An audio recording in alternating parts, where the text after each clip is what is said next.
Now, for many years, credit cards and home equity loans papered over this harsh reality.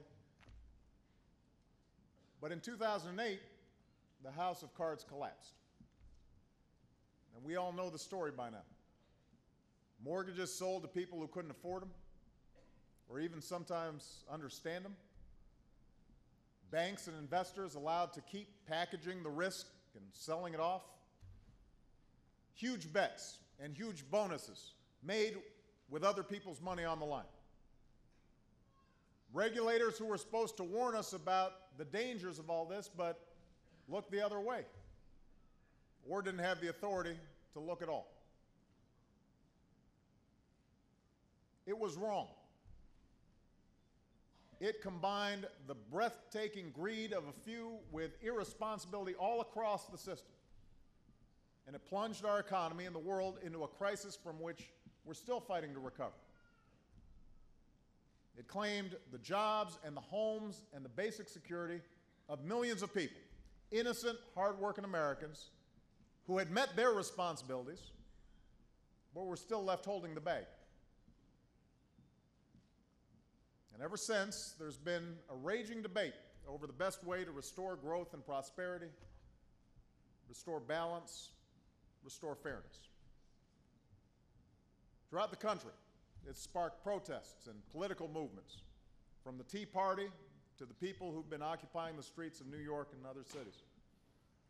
It's left Washington in a near constant state of gridlock. It's been the topic of heated and sometimes colorful discussion among the men and women running for president.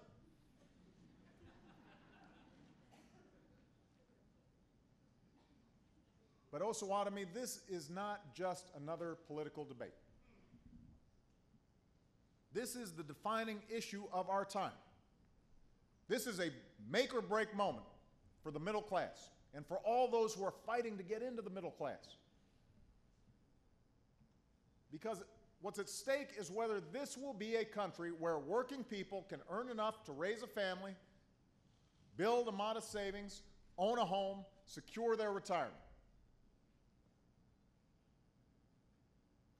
Now, in the midst of this debate, there are some who seem to be suffering from a kind of collective amnesia. After all that's happened, after the worst economic crisis, the worst financial crisis since the Great Depression, they want to return to the same practices that got us into this mess. In fact, they want to go back to the same policies that stacked the deck against middle-class Americans for way too many years. And their philosophy is simple. We are better off when everybody's left to fend for themselves and play by their own rules. I am here to say they are wrong.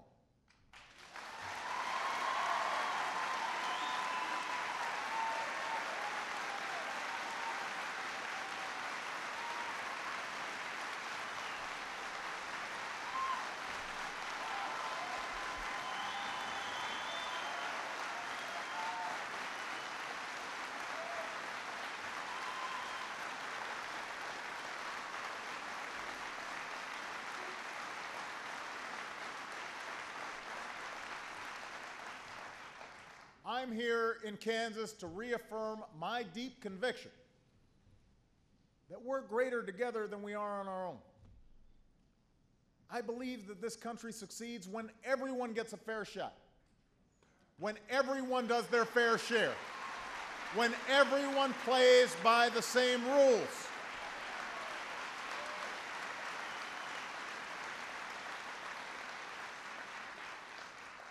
These aren't democratic values or Republican values. These aren't 1% values or 99% values. They're American values, and we have to reclaim them.